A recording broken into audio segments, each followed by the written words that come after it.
예, 여러분 안녕하십니까. 서울 여의도 정치권에서 일어나는 여러 가지 이야기들, 깊숙한 내용들을 추가 취재하고 또 자료를 파악해서 매주 일요일 보내드리는 정가뒷담화 4월 19일 인사드립니다. 지난주 그리고 지지난주 이른바 이재명 공소 취소를 목적으로 하는 국정조사 그리고 또 청문회가 있었죠. 자, 그런데 상황이 상당히 지금 반전되고 있습니다.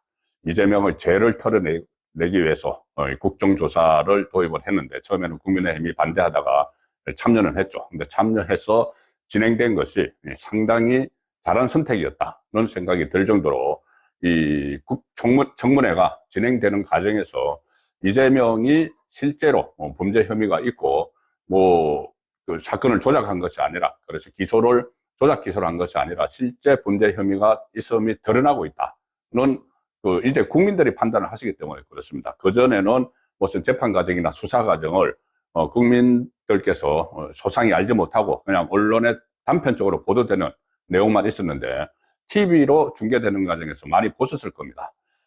서영교 특위위원장이 일방적으로 막 몰아붙여도 수사를 했던 검사들이 당당하게 맞서거나, 아니면은 대북송금 방용철 전 쌍방울 부회장 같은 경우는 위정을 하면은 처벌을 받는다, 계속 이렇게 위협을 해도 진실을 말하겠다고 하면서 계속 북한의 리호남에게 필리핀 마닐라에서 70만 달러를 김성태 전 쌍방울 회장이 건네주는 모습을 봤다, 그런 장면들이 국민들이 직접 목격을 함으로 인해서 이게 지금 국회에서 일정의 이재명 재판이 벌어지는 그런 상황이 됐습니다.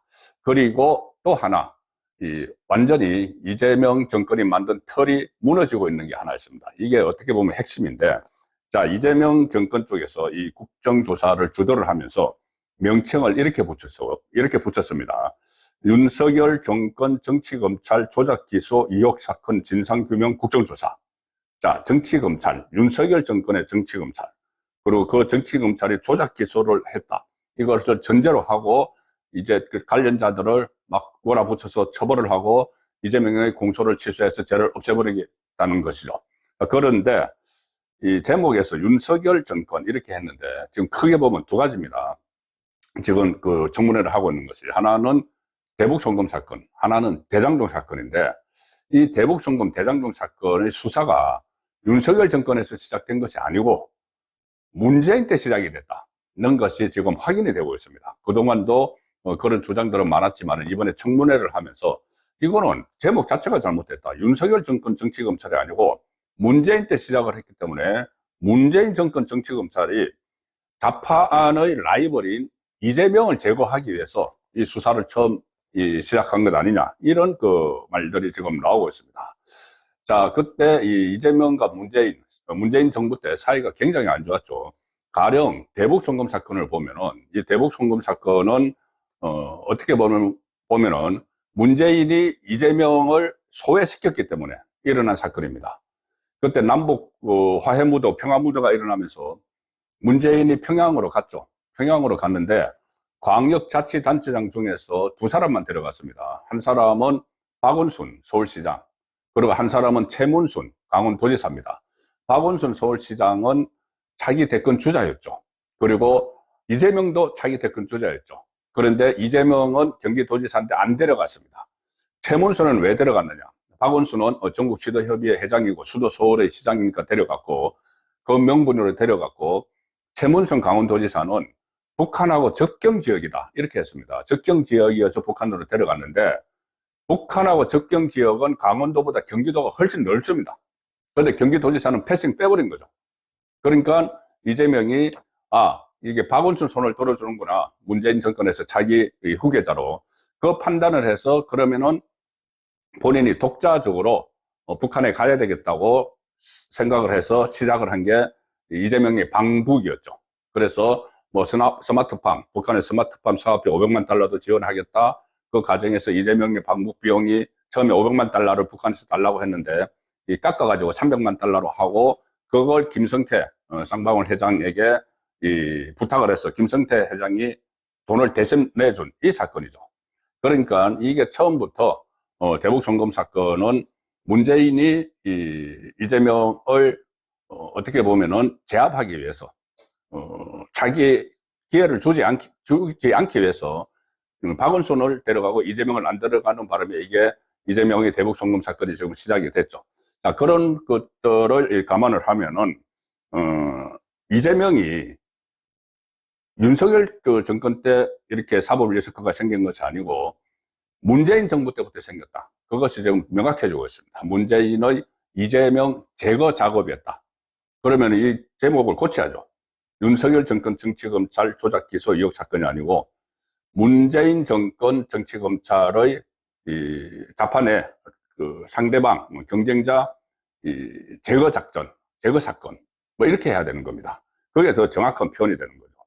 특히 자 이원석 검찰총장이 이원석 검찰총장 그 윤석열 정부 때 첫 번째 검찰총장으로 임명이 됐던 사람이죠. 지명이 됐고 원래 문재인 정부 때도 대검 기획부장, 기획조정부장 이런 거를 해서 사건 내용을 잘 알고 있습니다. 그리고 윤석열 정부 들어서 대검 차장이 됐다고 바로 그 검찰총장이 됐죠.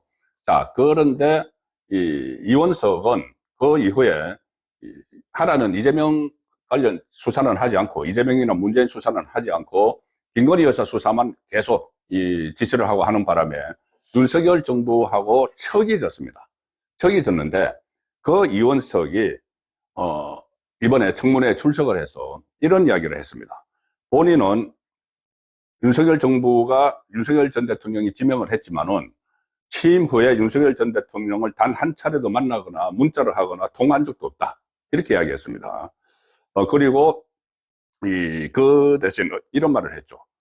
대장동 그리고 대북 송금 사건은 문재인 정부에서 시작돼서 검찰에 넘어온 잔여 사건이다.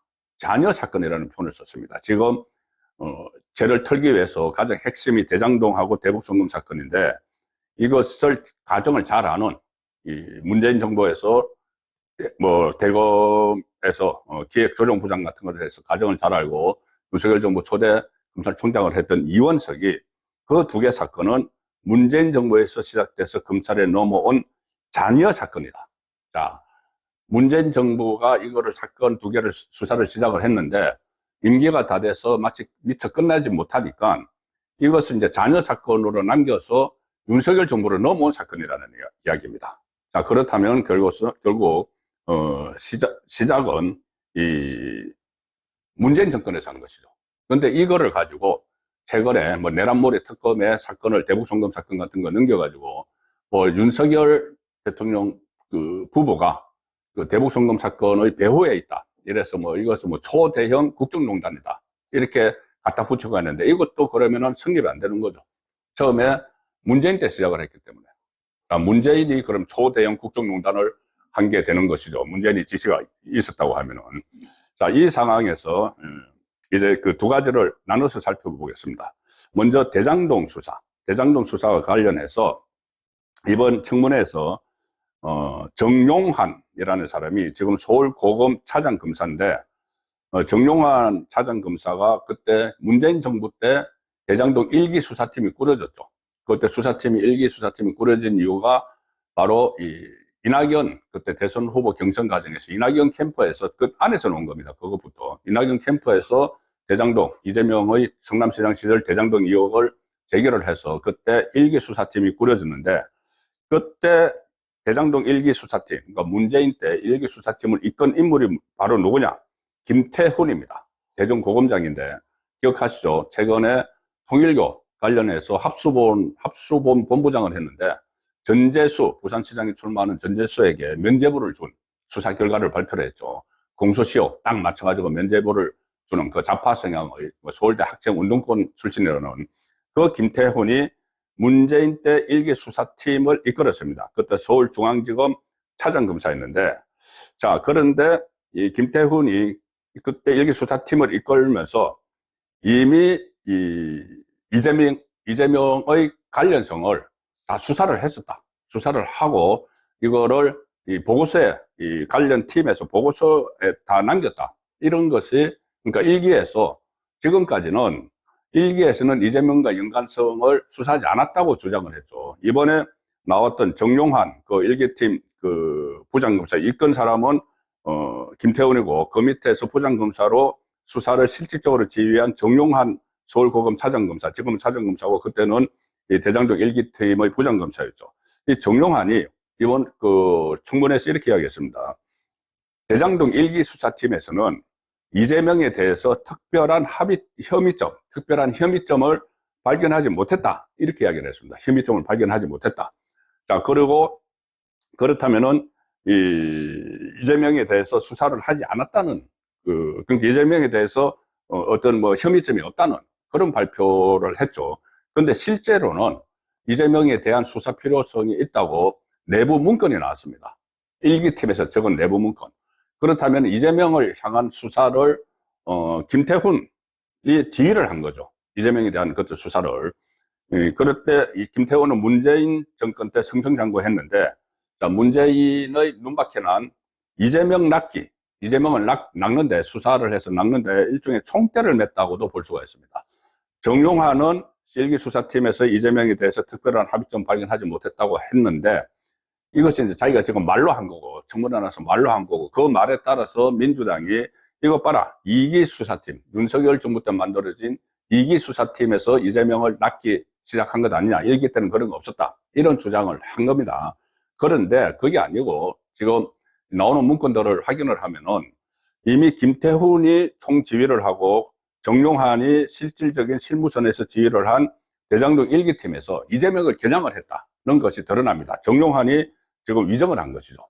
자, 중앙일보가 그제 단독 보도를 했는데 대장동 1기 수사팀도 이재명 혐의점을 추적을 했다. 그 내부 보고서가 나왔다는 겁니다. 중앙일보가 내부 보고서, 1기 수사팀은 내부 보고서를 확보를 했는데 15쪽짜리. 그 보고서를 만든 인물이 바로 정용환입니다. 조금 전에 말씀드렸다시피 1기 팀에서는 이재명에 대해서 혐의점을 발견 못했어. 이렇게 하니까 민주당이 그것을 근거로 해가지고 막 몰아붙였는데, 실제로는 정용환이 1기 팀 실무를 이끌면서 이재명에 대한 혐의점이 포착이 됐고 계속 수사를 해야 된다는 것을 자기들은 이제 이 문재인 임기가 끝나니까는 2기 팀에 대비해서 문건을 남겨놓은 것을 확인이 됐죠. 다시 말씀드리면은 김태훈, 정용환 라인이 문재인 정권에서 이렇게 승승장구를 했던 그 라인이 어쨌든 대장동 1기 팀을 이끌면서 이재명의 연관성을 집중적으로 파고 있었다는 것이 문건으로 확인이 됩니다. 자, 이 내부 보고서에 보면은 대장동 1기 수사팀이 남긴 내부 보고서, 거기 보면은 이재명의 업무상 배임 수사가 필요하다는 것을 남겼습니다. 그 내용을 남겼는데 15쪽 보고서 중에서 10쪽은 대장동 5인방에 대한 그 내용들입니다. 뭐 수사했던 내용들. 그래서 2기에서 이어서 하라는 거죠.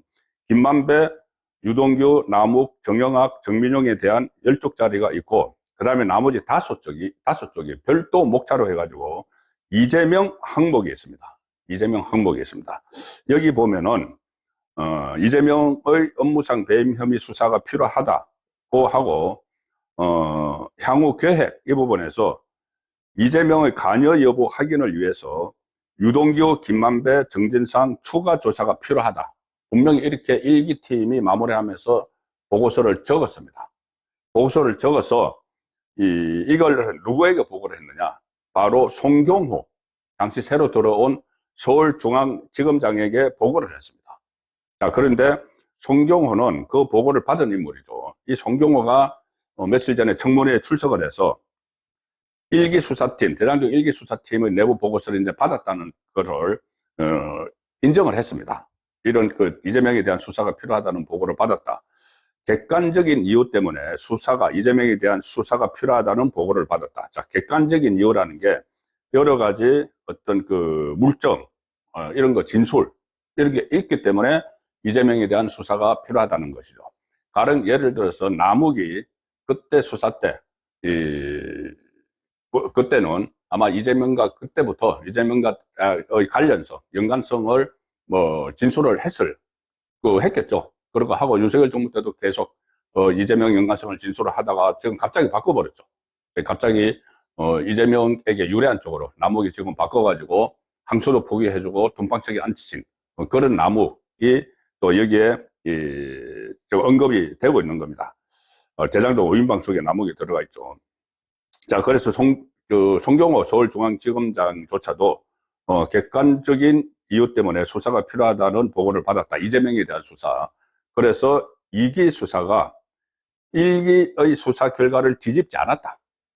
지금 민주당은 계속 뒤집었다는 주장을 하죠. 1기 때는 이재명의 혐의점이 없다고 했는데 왜 2기 때 갑자기 이재명을 기소하고 수사를 해서 기소를 하고 정재천까지 기소를 했느냐. 그래서 이것은 윤석열 당시 대통령의 지시다. 그러므로 이것도 다 합해서 초대형 국정농단이 의심된다. 뭐 이런 식으로 민주당이 주장을 하죠. 그렇지만 1기 때 이미 2기 수사가 필요하다. 그 2기에 남겨두는 그 자료에서 이재명에 대한 수사가 필요하다는 것을 분명히 했기 때문에 결과적으로 문재인 정권에서 이재명 죽이기가 시도가 됐었다. 이게 이제 대장동입니다. 대장동에서 그런 내용을 알 수가 있죠. 그리고 남욱은 이재명 정권 들어서 이제 돌변을 하면서 여러 가지 자기가 윤석열 정부 때 그리고 1기 수사팀에서 이재명에게 불리한 증언을 한 이유는 검찰이 자기를 협박해서 그렇다. 이런 주장을 지금 하고 있습니다. 근데 이것도 다 깨지고 있죠. 청문회에서 다 아마 지금 국민이 지켜보고 있습니다. 남욱이 자기가 진술을 바꾼 이재명의 불리한 진술, 그게 진실이죠. 그거를 이야기했다가 이재명 정권 들었으니까는 자기 살려고 또 돈방석에 앉으려고 막 진술을 바꾼 그 이유를 이렇게 설명을 했습니다. 이재명 정권 들어서 돌변을 하면서 내가 왜 그때 이재명에게 불리한 진술을 했는가 하면은 검찰이 나에게 뭐 배를 갈라서 장기를 꺼내서 환부를 드러내겠다 이런 식으로 협박을 했다. 근데 그렇게 이야기했던 검사는 그 말을 한 것이 아니고 저희들도 일방적으로 많이 많이 듣는 말이죠. 뭐냐면은 검찰이 수사를 할 때 여기저기 막 실력 없는 검사는 여기저기 막 뒤지고 하지만은 그래서 막 만신창이로 만들지만은 사람 인체의 비유를 하면은 그런데 실력 있는 의사가 딱 내과적 수술로 하나 환부만 딱 도려내듯이 검사도 핀셋 수사를 해서 딱 혐의점만 잡아내는 그런 수사를 한다는 이야기를 남욱은 마치 자기 몸에 뭐 장기를 드러내서 이런 식으로 배를 갈라가지고 이렇게 협박을 해서 그때 내가 이재명에게 불리한 진술을 한 거다.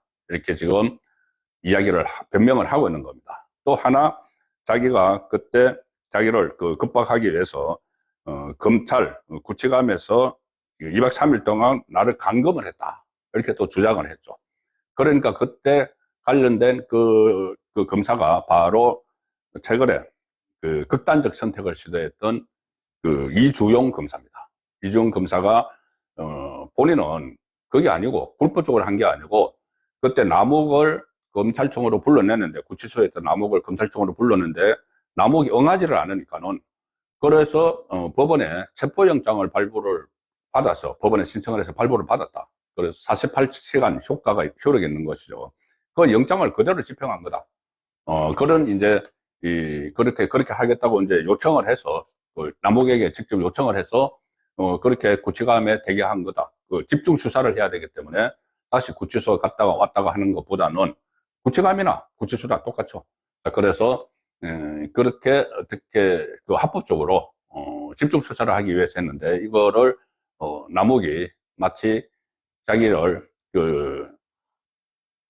가져놓은 것처럼 이렇게 주장을 막 하니까 내가 너무 억울하다.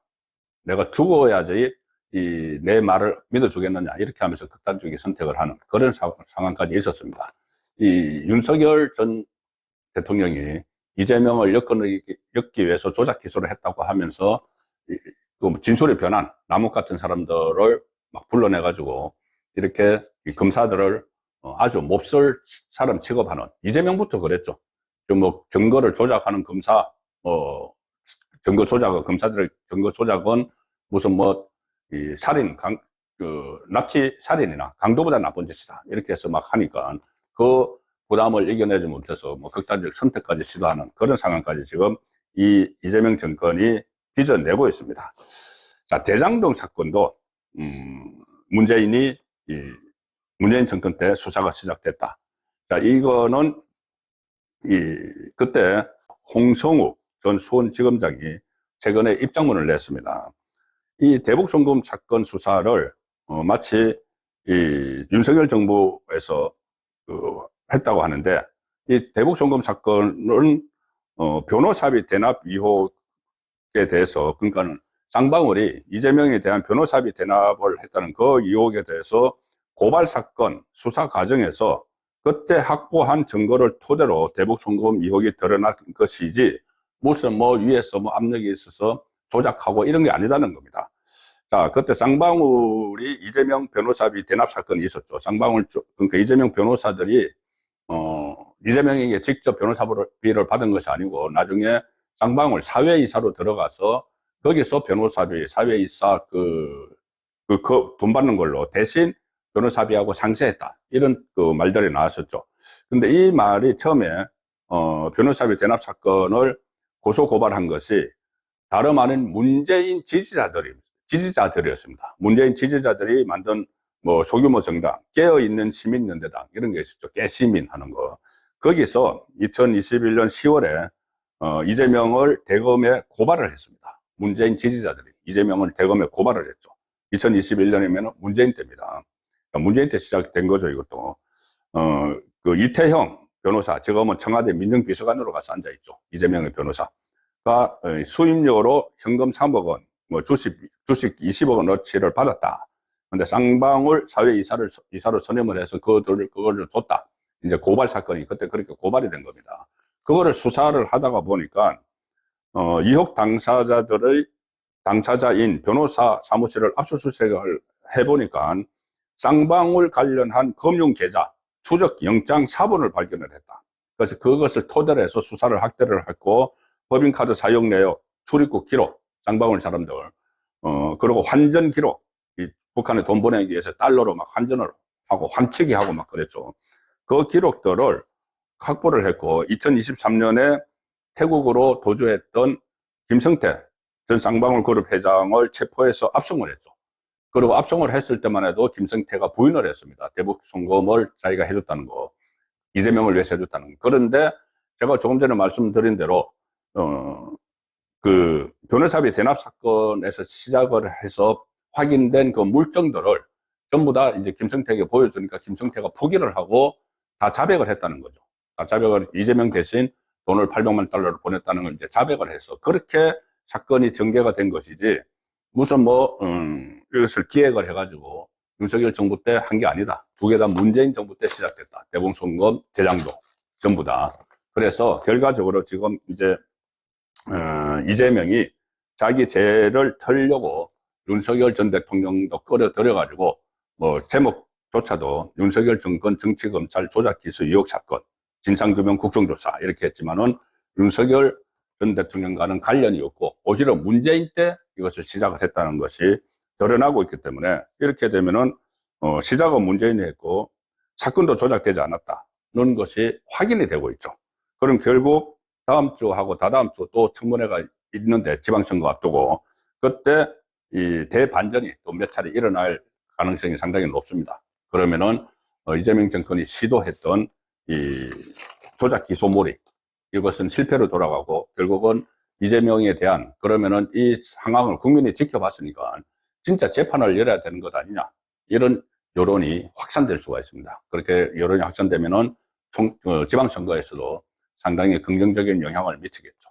그래서 결국 이 문제가 또 좌파 안에서는, 요즘 뭐 좌파 안에서 이재명 쪽은 기회주의자들, 무슨 그 B그룹 좌파, B급 좌파라는 말이죠. 그 다음에 문재인, 그 노무현, 문재인, 김대중 이렇게 내려오는 그룹은 A그룹 좌파, 그러니까 A급 좌파라는 이야기입니다. 유시민이 그렇게 했죠. 양쪽의 충돌이, 갈등이 굉장히 지금 심한데, 이렇게 되면은 문재인 때 이재명을 잡으려는 시도가 처음부터 있었다고 하면은, 그것을 가지고 좌파 안에서 또 대충돌이 일어날 수 있겠죠. 더구나 이게 이재명도 자기 죄를 털어내고 싶었겠지만은, 이렇게까지 크게 막 판을 벌인 것은 정청래죠. 정청래는 지금 이재명과 각을 세우고 있는 상황이죠. 오히려 이 김어준, 그리고 친문 쪽과 이 맥을 같이 하는 그 정청래가 이 판을 지금 벌여놨기 때문에, 좌파 안에서도 이 윤석열 전 대통령을 잡고 이재명의 죄를 털어내는 것이 아니라 이게 문재인 때부터 시작됐다는 것을 확인되고 이재명의 죄를 털어내는 것도 실패하고 오히려 재판 재개 여론이 높아지면 좌파 안에서도 책임론이 일면서 큰 분란이 일어날 수도 있는 상황으로 가고 있습니다. 그래서 내일부터 시작되는 이번 주 그리고 그 다음 주 청문회를 보면은 대반전이 가능하다. 지금도 초반 청문회에서도 그 민주당 그리고 좌파 정권이 기대했던 것과는 정반대의 상황이 되고 있기 때문에 이번 주 또 국회에서 벌어지는 이재명의 재판, 법정에서 중단한 이재명의 재판이 국회에서 벌어지고 있는데 어떤 상황이 있을지 제가 예의주시하고 취재해서 여러분들에게 신속하고 정확하게 전해드리도록 하겠습니다. 네, 감사합니다.